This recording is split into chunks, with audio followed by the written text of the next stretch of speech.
Why don't you just let it go? The views, comments, and opinions of the following program do not necessarily reflect those of Morris Media Studios, MorrisMediaLive.com, or its affiliates. Listener discretion is advised.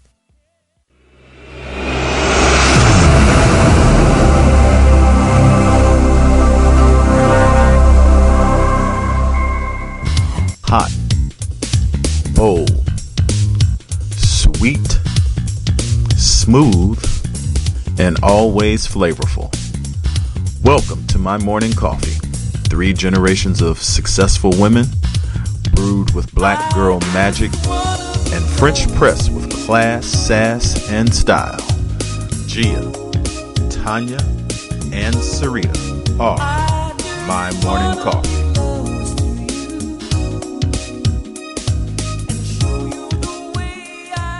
Hey, good morning and happy Monday. Welcome to My Morning Coffee with Tanya McKenzie. Oh, Gia Sneed. And Sarita Butler. Wow. Some sound effects in here this morning. Right. So glad to be back. Sounds like many of us are a little tired. I think we've had a pretty adventurous weekend. I would love to hear what everyone has been up to and what is in your cup this morning. Miss Sarita? So, as usual, because of my caffeine sensitivity, don't judge me, I have tea made from ginger root. Let's see, what have I been up to for the last 2 weeks? You know, Mercury has been in retrograde, and it has been officially kicking my behind. My life has just kind of gotten, it feels like I've been put in like a paper bag, or maybe like I'm some chicken that you shake up. You ready to be put in the fryer? I don't want to be put in the fryer, but it felt like I have been. So Mercury being in retrograde has definitely shaken some stuff up in some really great ways, but some really hard ways as well. You care to share with us some of the good stuff? The good stuff is it's continuing to get closer to opening the office in Atlanta, and those deals and those contacts really solidifying themselves. Wow. So that's kind of awesome. It's been pushed back just a little bit to probably the end of 2020, but that's still close. All right. So it's exciting. Let's see. This past week, I don't know if this is a Mercury in retrograde thing. Probably not. It's just grief. It was my grandmother's. It was my grandmother's birthday, so this is the first birthday without her. Okay. Well, the second. So it's been a year since she's passed on, and remembering her, and I played "Got to Give It Up" by Marvin Gaye because that was her favorite song, and just kind of danced around the house. So that has been really interesting, and just how grief shows up in life, in your life, and when you think that you have a handle on it. Because I started becoming really sad, like maybe Monday. Her birthday was on Thursday, and I was like, what the hell is going on? And I was like, oh, dum-dum. Right. Your person left. Right. A year She's not ago. here. Yeah. So to combat that, I've been doing a lot of yoga. I've been on my mat a whole lot.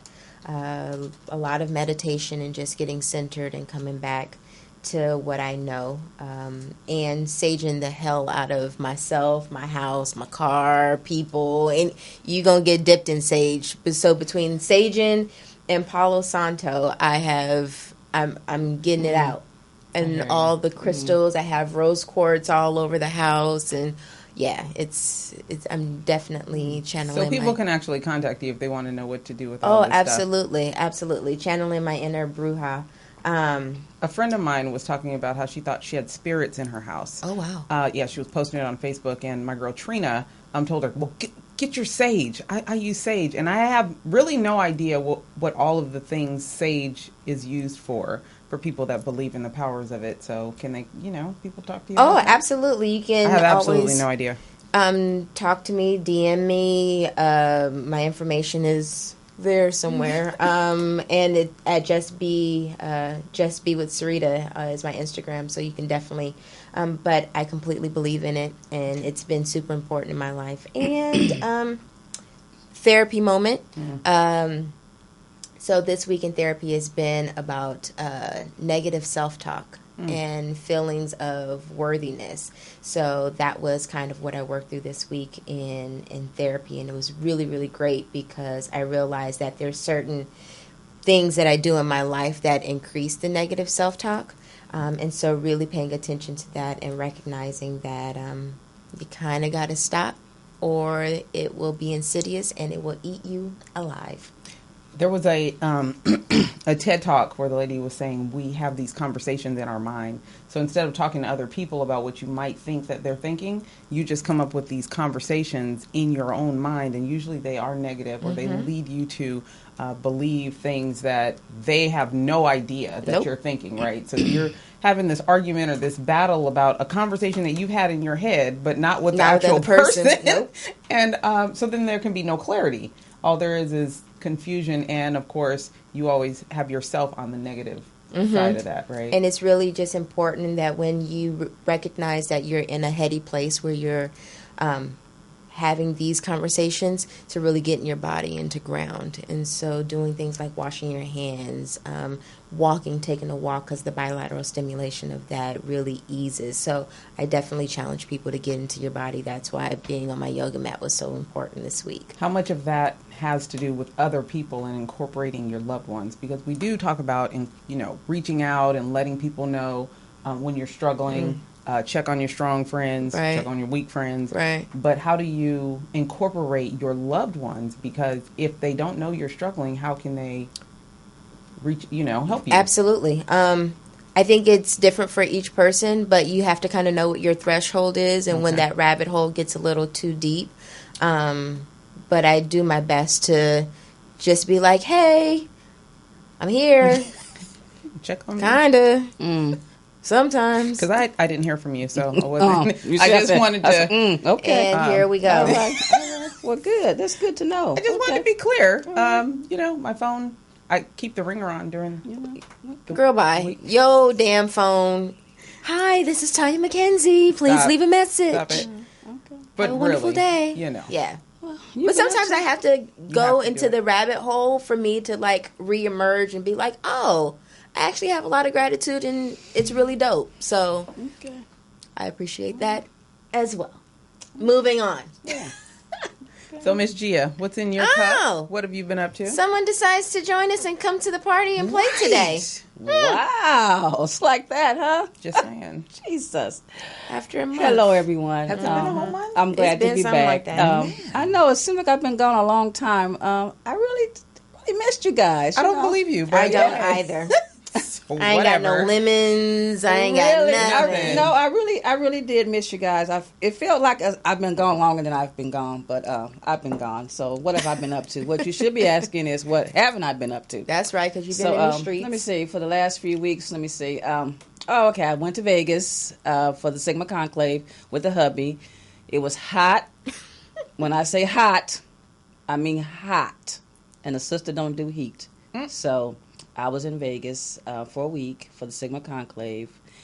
That was fun. We drove, so we had a little road trip. Road trip. Did a little carpool karaoke, but I don't think it was much karaoke. It was more of us partying in the car and stuff. I think I went live a few times. So you like to party. Yeah, you guys got to see me partying in the car. So that was fun driving down with the hubby, and then attended the conclave, which was nice, and I got to meet one of the new honorary members of Phi Beta Sigma, Mr. Ben Vereen. Hey. So that was awesome. Congrats. He was the MC at the opening program, so he's excited about being a Sigma. Right on. I saw the pictures. Yeah, I just love him. He was like, he is just throwing it up he was throwing everywhere. up everything. Oh, He was Go Mob and all this stuff, and I was like, hey, I'm all over here. He was just like all about it. That's awesome. So that was awesome. It was awesome to see. Did you sell any mahogany box? Well, yes, I did, because Okay. as you guys know, the hubby kind of had me. I want to say, what's that stuff you do? That is it cheap labor or labor? You know how they Slave labor? Slave labor. Yeah, Oh. kind of had me doing that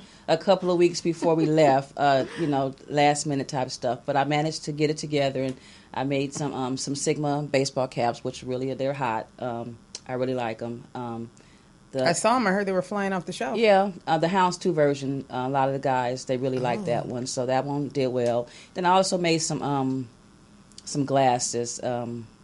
I believe they're whiskey glasses. Yeah, some whiskey glasses. Oh. I made for the gentleman of They're Phi Beta Sigma. specific for whiskey? Yeah, they're for whiskey. Yeah, so those I was busy doing that. So I was working while I Are was those there. going to be also. available on Shop the Mahogany Box? They are available on Shop the Mahogany Box. So it's the hats, and I'm also going to come out with a version for women. So because I know women do drink scotch, so don't I haven't forgot about you guys.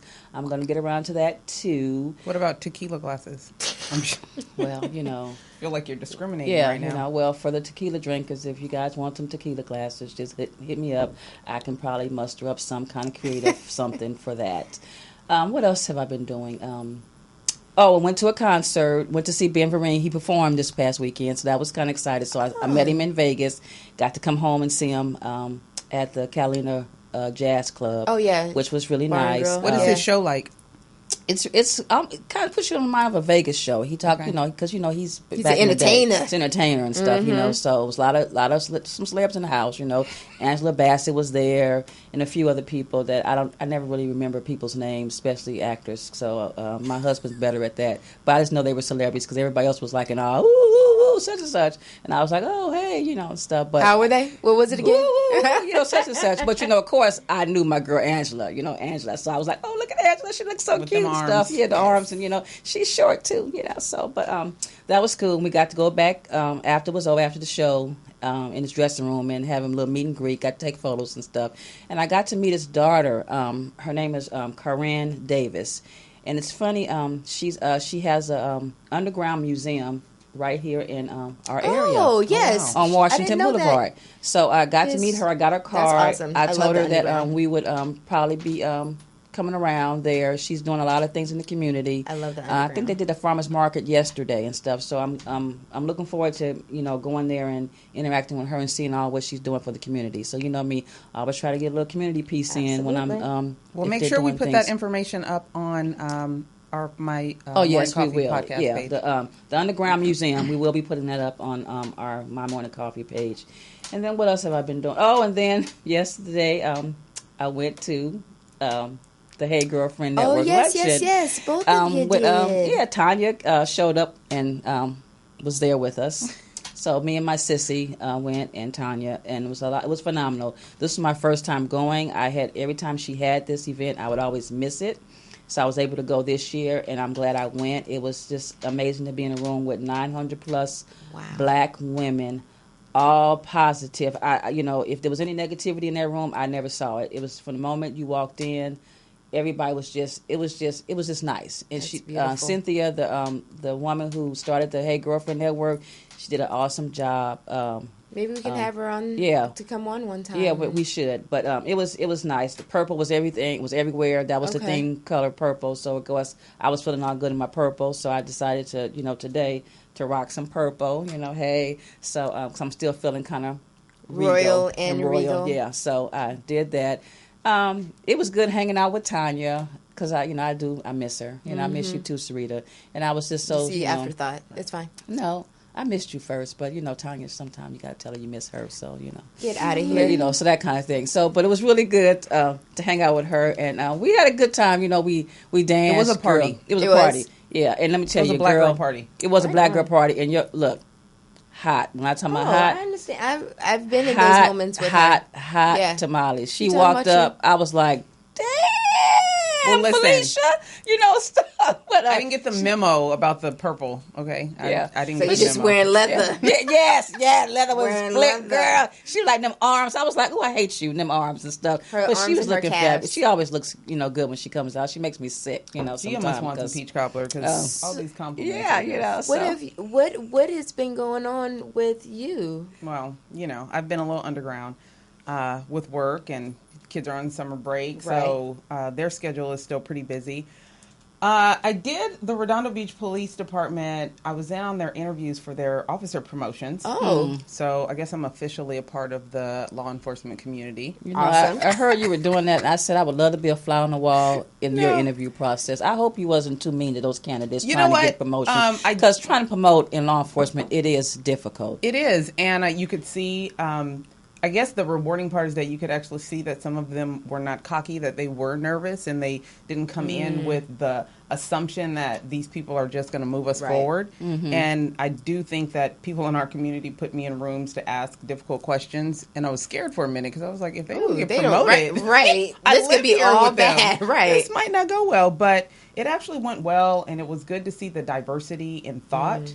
And how they come into their position as a leader in the community, because these are leadership positions. Sure. So it was very interesting. I did get my coin from John Naylor, and so I'm so you have a challenge coin? I got a challenge So coin. you know what you use those for? I don't. Okay, I'll have to tell you about those. I have a few challenge coins. Okay, we're going to need to talk about that. yeah, Can I so- flash it when I get ready to get a ticket? Or Well, no? okay, actually- can we just stay on task? Because Okay, that, well- yep. I don't think that's a part of. No, I'm I don't saying, think that's you a part of. No, it's nothing like that. It's a challenge coin. So, if you throw Yeah, it tell down, me. hey, there's the challenge is there. So, Okay, so. okay. Well, See, we'll have you to talk didn't- about that right. offline. So we did that, and it was a little stressful. I wanted to make sure that you stay locked into the details, because that was important. Outside of that, I'm now the president of the NRBBA for Redondo Beach. Yay! So the North Redondo Beach Business Yay. Association, and it is a pretty I'm like, even small though but you didn't powerful. want- Right. It's a pretty small but powerful organization, because that's where the Galleria is. There are, working class people that depend on our community being very robust. So I'm definitely concentrating on community and commerce. Okay. That's important. When they work well together, everybody wins. Everyone wins. How the Game changer. companies work well with the community, and how the community organizations support business. So it's a little nerve-wracking. I'm still learning. But I hope to bring a little change and hopefully a little fun in North Redondo. Maybe you guys we're can here come for out. you if you need any help in anything you're doing. Appreciate that. We're here for I you. love that. I did have a book signing in Stockton, California. We sold out. Yes. It was Yay. great. I met some cool people. One of them is a biker. She's a lady biker. Right on. That drove out to, I guess their group drove out to California.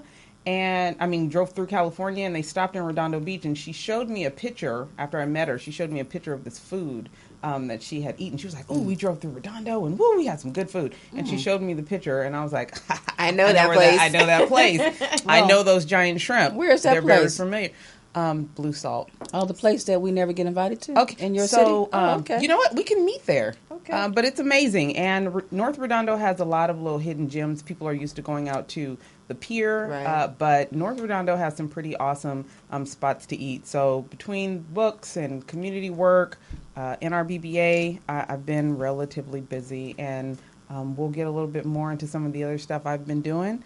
Well, when we I come challenge you to some back. Oh, Lord. restaurant places That's invites how- and in the that's how city of it is. Redondo Beach. I threw it out there. I threw your coin out there. The challenge is on.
for coming back to My Morning Coffee with Tanya, Sarita, And Gia.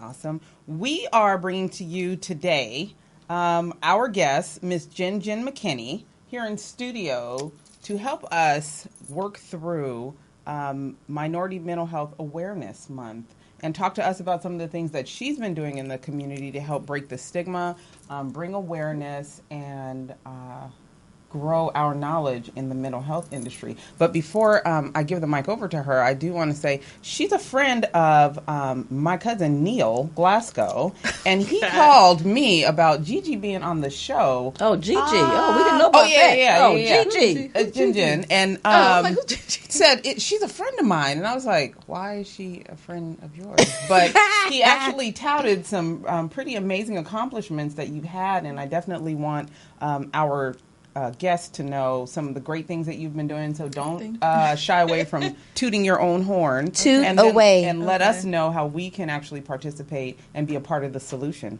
Okay, thank you. Well, thank you, ladies, for having me today. Especially getting to know you guys from Gia. That's actually how I came across this humble abode. So where should I start?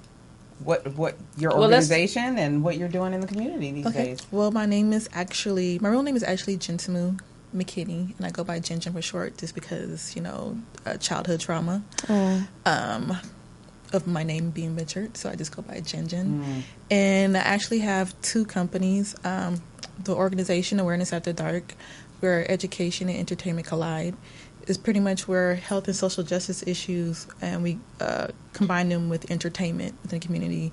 And how I got started was probably being bored in a job in a meeting, but also I did a lot of community activities. And what I noticed was that we do a lot of outreach and community events, but people don't like to be preached to or feel like that classroom type of lecture. And I used to do a lot of events for the Magic Johnson Foundation. So what I used to do was mix entertainment with education and stuff like that. And that's how we got the community to retain the information, but also have fun at the same time. So what they would do is be having fun, but subconsciously learning. Yeah. So what type of events were you putting on? For my organization, our specialty, we do everything, but our specialty is mental health. Okay. I am a mental health advocate, and how I got into that was by my mother. Several years ago, my mother had a mental health breakdown. Although I am a healthcare professional, and I guess you could say come across mental health with my patients, I was not. It's cool when you're doing, you're a health provider or whatever you do in the healthcare field. It's cool when you're doing with other people's patients and other people's families. But when in your family, it's just like... It's devastating. It can be. Yeah, it's like, well, hold up. And it's like you're taking two roles. You're taking the family role, the daughter, the mother, the brother, but also that health provider too. It can sometimes be, a difficult of a balancing act.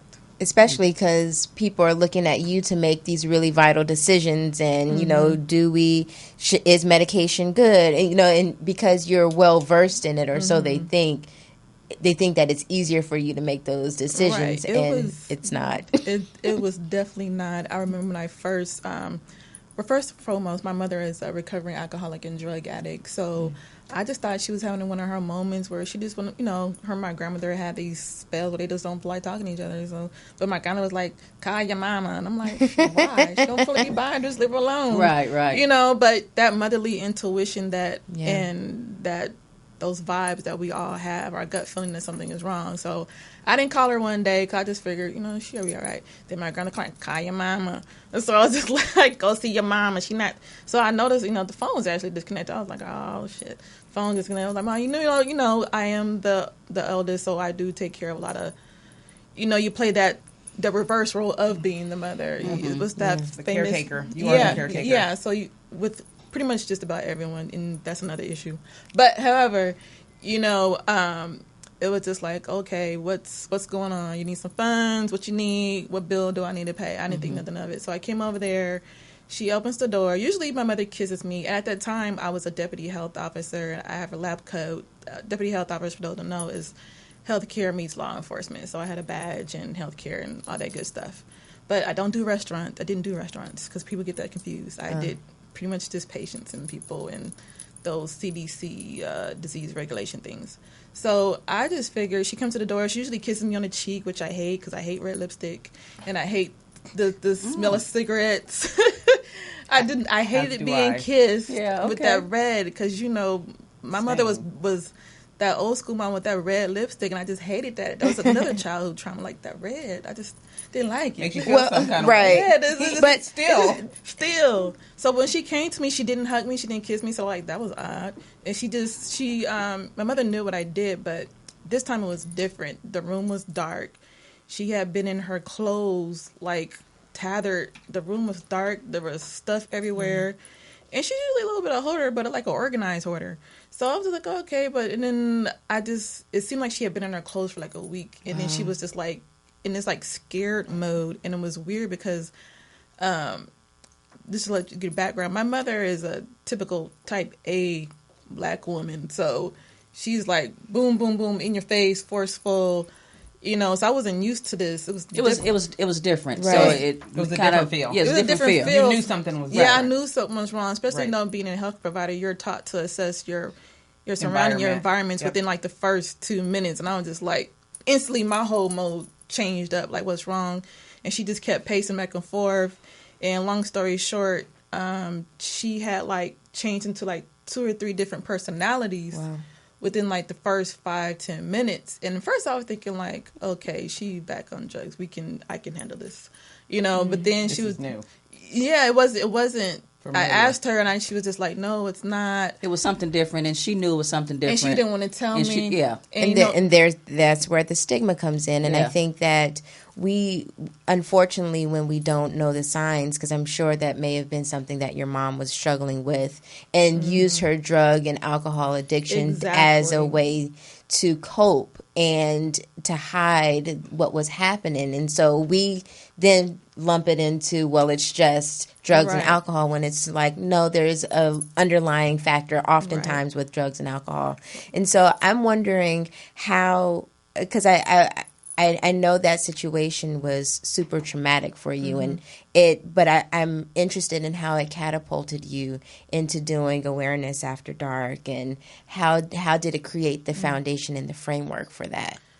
Going through, because when I find out she was on drugs and alcohol at all. It was that when I rushed her to the hospital, it was like, they need to take her. 'Cause I actually have a documentary on it as well. What happened? They found nothing. She was actually clean and sober, and I was just like, nah, F that. Sorry. Oh, wow. Like, no, she's on something. You need to go figure out what it is. I mean, but that's our ignorance because we never think it's going to happen to us. Yes. And then when it happens to us, we kind of sometimes we don't know how to really do what's needed initially, because we're thinking about the past, what we dealt with our parents, our friends, or whoever from the past, and we're like, no, like you said, you would like do some more tests. That was the first thing from your mind is my mom. I'm sure my mom is having a mental crisis. It wasn't even that a mental health crisis. It was more of like, did she hit her head? Did she take something? It was. What are the after effects of something else she's done? Something like. But it had something in your mind. It had something to do with substance abuse. Period. Well, not just substance abuse. She could have hit her head because it was just because she was threatening to commit suicide. She wanted to kill herself, and so that's when I had the ambulance had to take her away. So once we got to the hospital, it was just like, I need to check everything. Right. All boxes. Yeah, right. But then once we had admitted her into once she started, I guess, going into this, I forgot what it's called, this psychosis of just being a child and going back into 1970s, 60s and whatever, and talking to herself and being angry or whatever, I was like, no. So once again, how did it create this space for you to come out of that space where you did the documentary? And I wanted to talk about the documentary a little bit later, but I know that you've created some really beautiful things out of that. And so taking this negative of your mother moving into this space and actually doing something that helps the community. So, talk to us about Awareness After Dark. So what I did was I wanted to create a real-life fun environment, something hip, something different, but also that's educational, something that where people can actually just relax and have those conversations, something similar to like going out to the club, but not more like a lounge feel and have like those deep conversations, but we can also get help. So actually, me and a friend, how I came about it was like I really wanted to do something, and I was talking to a friend at a jazz festival, and her name is Shauna. Hi, Shauna. And she was also, because I was actually feeling down because of those things I was going through with my mother, because it's a financial, physical, and spiritual burning when you go through those processes. Mm-hmm. And it so happened to be as she was going through that too, but with her brother. And so we still wanted to do something. And so this, I guess, brainstorming with myself, I created Awareness After Dark. I called some couple of friends, colleagues of mine that I knew that were kind of like in the field, doctors, licensed clinical social workers, other advocates, other community counselors, or just people wanted to be involved. And I had a DJ. I had created 4 different types of areas, like mental health in the workplace, mental health and relationships. We also had a man cave. Because one of my biggest issues that I have is that men were the biggest sufferers of mental health. However, they don't do mental health like women do mental health. Men do mental health over drinks, right? Barbershops, cigar bars. However, they don't necessarily they don't utilize all the tools that they need to really get down to the root cause of the problem. So that's where I created the man cave within my event, where that's interesting. Where I can go in, so I just want to check out the chocolate, but it had a double right. Chocolate. Check out the chocolate. It had a double need. Right. Yeah, but I need to make sure that the men needs-based solutions. Yes, but I also wanted to make sure that the men stayed on track, so I had somebody in charge of that. And the men, I had it where they had cigars, they had drinks. If they came in, they had other kind of gifts. And they really, really enjoyed that type of environment because, number one, they weren't in front of women. There was no front that they had to put on. It was really a relaxation. So did the men know that what this was about? They were going to be talking about discussing mental health issues? That's beautiful. That's beautiful. It was kind of, I guess you could say, the cigar and the drink did it for them. So let me ask you, I hate to get a little personal, Neil. I hope I don't put your business out in the street, but how do you know Nene? That's what we call him. And I need you to not give his right. That is rude. Right? You just did that to him. Wait, Neil, your name is Nene? Well, see, y'all acting brand new. Because everybody got in our community. We all. But you don't say it where millions of people. First of all, I didn't even know Nene's real name till I was hella grown. That's what I'm saying. We all grew up with nicknames. Not even real grown, like hella grown. I didn't know something to use. Right. So. That's why I wanted to. But how did you know him? Because I know he's a cigar bar connoisseur, but even though he's my older cousin, we have a lot of similar friends now. And I see, in the mental health industry, we seem to cross paths a lot, which is hilarious. I guess I should have him on. But how do you guys know each other in the professional field? So speak to me about that. I hate to use the word crazy, but as crazy as Neil is, he is actually a very beautiful person. He is very passionate about the mental health field. And how me and Neil met was through, I do smoke cigars. I am a Sister of the Leaf. And I do drink bourbon. Sister of the Leaf. I am part of the Black Bourbon Society. So that's how we initially met. That's awesome. And so, but like I said, when we get comfortable, that's how these conversations come up. Right. And so that's how we connected. And I found out that he worked next door in mental health. And so I offered to have him come bring his information from the company that he was working with at the time, because it was an urgent mental health care facility. And he came and spoke. He did a great job. He had on his scrubs. He had information. I mean, Neil was ready to go. It was just like, well, what you want, Jen? I'm there. I got you. I got you. And he just went to work. And from there, because Awareness After Dark is also a resource. I'm a connector for other sources. Although I feel like, certain people, I'm not licensed or anything like that, don't call myself a therapist. I do believe I am a healer and a connector for other people, like a real life liaison. So I do get those phone calls late at night, early in the morning for persons and families, committing suicide. And at the time, the way me and Neil worked, anytime I got a phone call, I need to bring somebody through, Neil was there, and he helped me bring people in. Because for those that don't know, navigating the mental health system for an African American person is very difficult. Yes, it is. As far as from diagnosis to treatment, it is very difficult. And depending on the situation, you know, because people have rights. Yeah. Patients have rights, They do. you know. And depending on the age, it is a very hard task. It was a very hard task for me, especially if you don't have, it's not that you don't have things in order, but when you have a person that sometimes they are in their correct mind and they make you look stupid. Yeah. Make you look stupid. Like you just trying to put somebody on a But it's hard, especially when you're dealing with adults, because adults have rights, even though they are suffering, and you as a caregiver, daughter, And mother, children have whatever, rights children too. have rights, and you want to do the best thing for your family. And you'll find when you're dealing in the mental health community or things like that, there are roadblocks, and you just can't. You know something's going on. You just can't do what you want to do, and it's very frustrating because all you want to do is try to get help for your loved one, and it, because I've dealt with it, you know, with somebody who's near and dear to me. So I've gone to the NAMI's seminars and stuff like that, just trying to advocate, just trying to learn as much as I can to be an assistance, to whoever. But it's very difficult because, they're adults and they have rights, even though they're not in their rights frame of mind.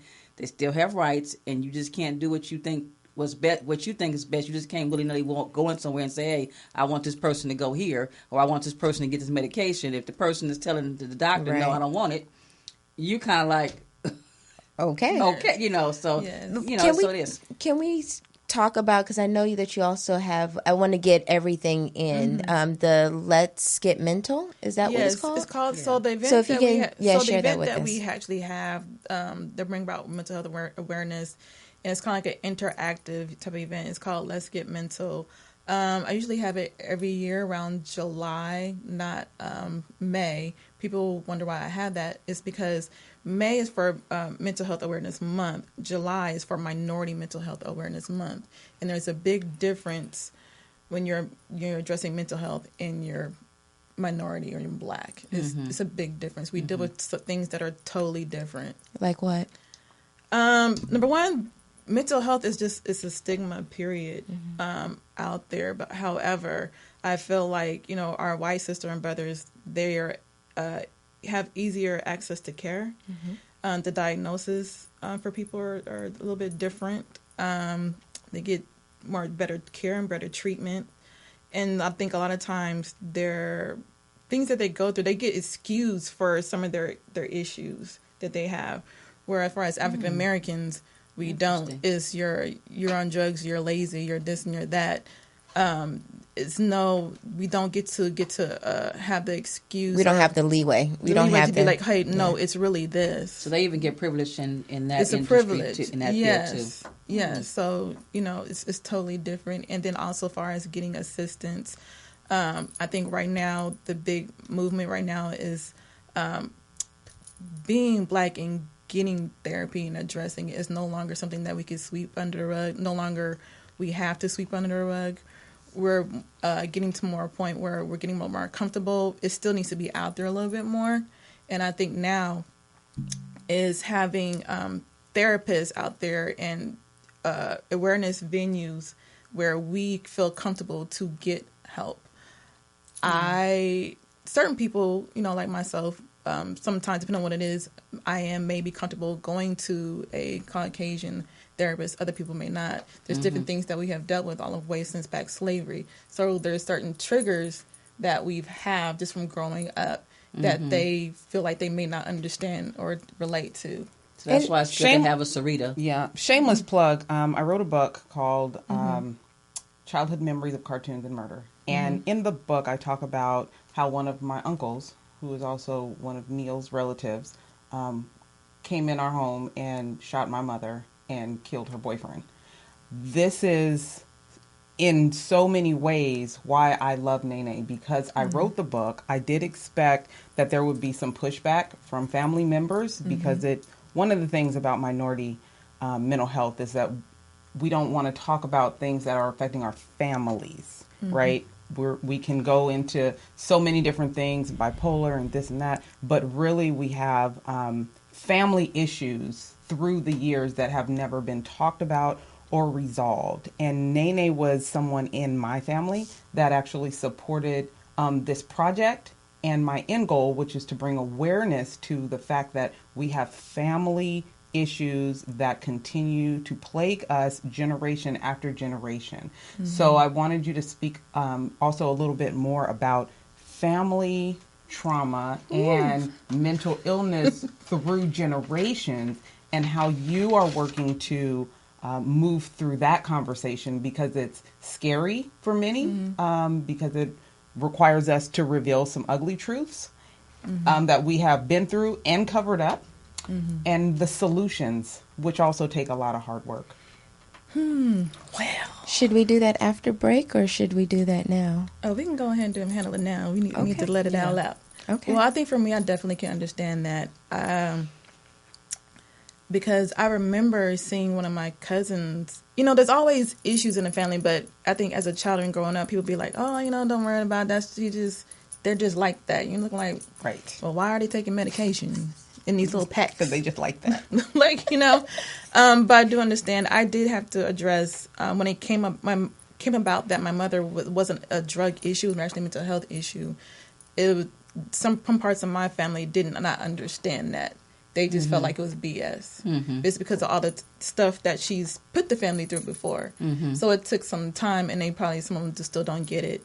Actually, even so, when I put my documentary out, I remember.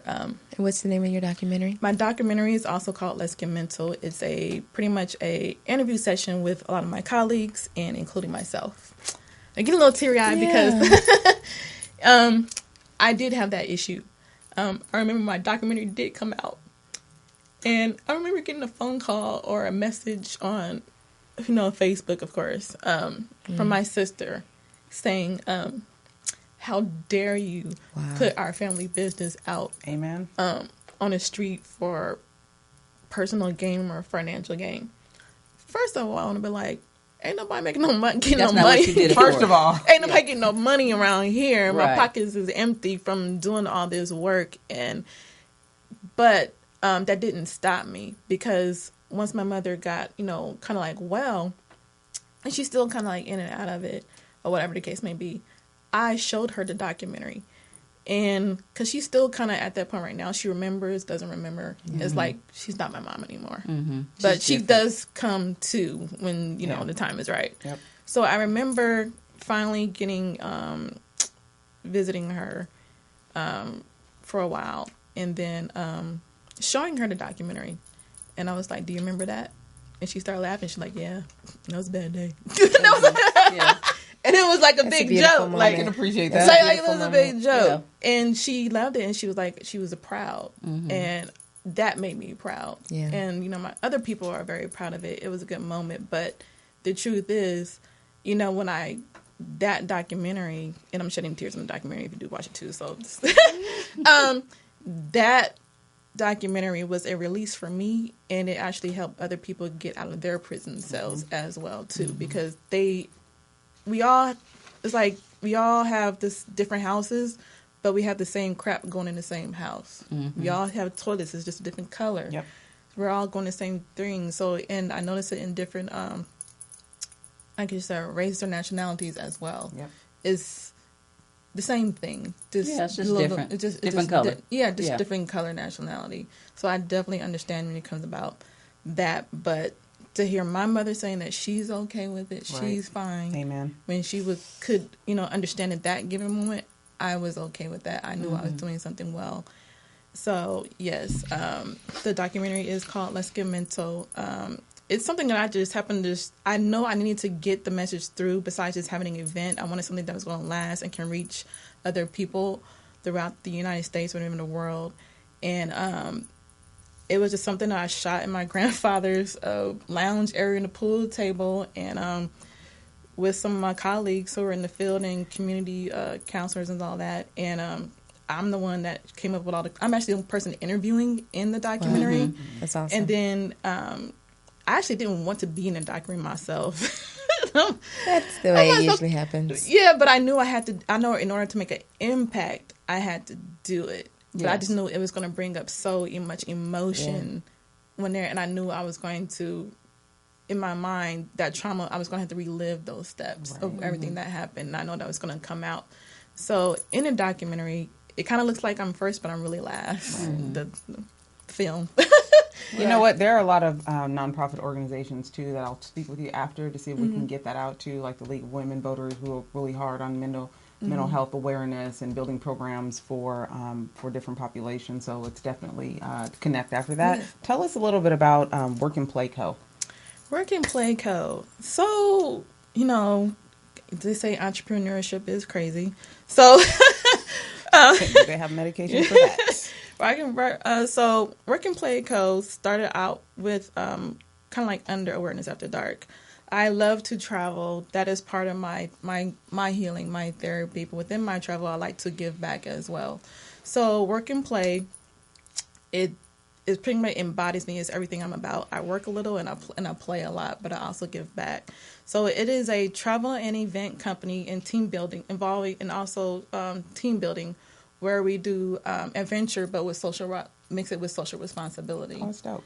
Yeah, so first it started off with travel. You know, I take groups around the world, and we have, you know, we do what we do. We do a turn up, do here, there, took people to Thailand, Costa Rica, but then also we'd have a community service project piece where we give back.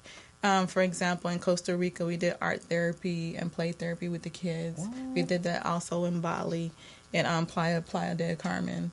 So that's one part of Work and Play. Then the other part is where we go to different companies, pretty much hire us for their events. One of my biggest issues that I learned was that a lot of companies have issues throwing events for their staff that are HR compliant and also entertaining. You know, how do you entertain staff with all the Me Too and this can't do religious stuff? You know, how do you do that? So we have these huge, humongous, large life games that we have to come in, and we do that. And we also, what you call play at work, I guess you say. I can't call it play therapy. We call it therapeutic play for adults. Yes. Because, you know, a lot of issues arise at work. Sometimes adults just need to be kids for that quick moment. There's a lot of stress at work. And then we also do, our new thing is doing mental health workshops in the work environment. So you work with a lot of, I would think, HR teams to bring you in. Yeah? Yes, and people just word of mouth too. Yeah. Well, why don't you let the people know how they can get in touch with you, how they can find you, how they can follow you, before we go to how break. they can get involved with what you're doing. So with Awareness After Dark, you can go to, we have a Instagram, Facebook. You just click on Awareness After Dark. It's real simple. And then for our, also with Awareness After Dark, we have apparel, swag, office, like, you know, the cup that you see right now. There's tea in mine. There needs to be something else in it, though. Dealing with that traffic. LA traffic will make you do some things. Oh, my God. It made me have anxiety this morning. Anywhere else? Also, the website is called awarenessafterdarkapparel.com, and that's where you find pretty much our T-shirts, this is one that's beautiful. Yes, this is a design that I created along with another artist. I love yes. So one of the things, my issues that I had when I first started was, you know, how the society addressed Black women as being angry and all these negative words associated with us. So in her hair, like, I need to make sure that the words in the hair are actually positive and are encouraging. And so that's why you have courage, energy, laughter. Yes. It's beautiful. Endurance. A positive spin on mental health. And then also have the men's version. Now, the men's version is actually really a little bit different. And the reason why it's different is because as Black men, they're taught to not show emotion and to be strong. But yet they're going through so many things that, you know. OCD. Yes, depression, anxiety, stress, grief. Wow. Yeah, but yet they have to they can't show face of that. And so we wanted to show that, but in a positive way that they can show, talk about it, it's a conversation piece starter. Yeah. But, you know, addressing mental health in a positive light and for for its awareness. Awesome. Well, thank you for coming on. Thank you. And hopefully we will be seeing you again. I hope so. Thank you.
Strain. Jesus. Hey, Hi, thanks guys. for coming back to my morning coffee. We are absolutely out of control right here on a Monday. Yep. But Miss Gia. But we're back. I hope you guys enjoyed Miss Jen Jen. What we forgot to say about her, she's a Renaissance woman, so she's, she knows, she does a lot. So you guys seek her out on social media.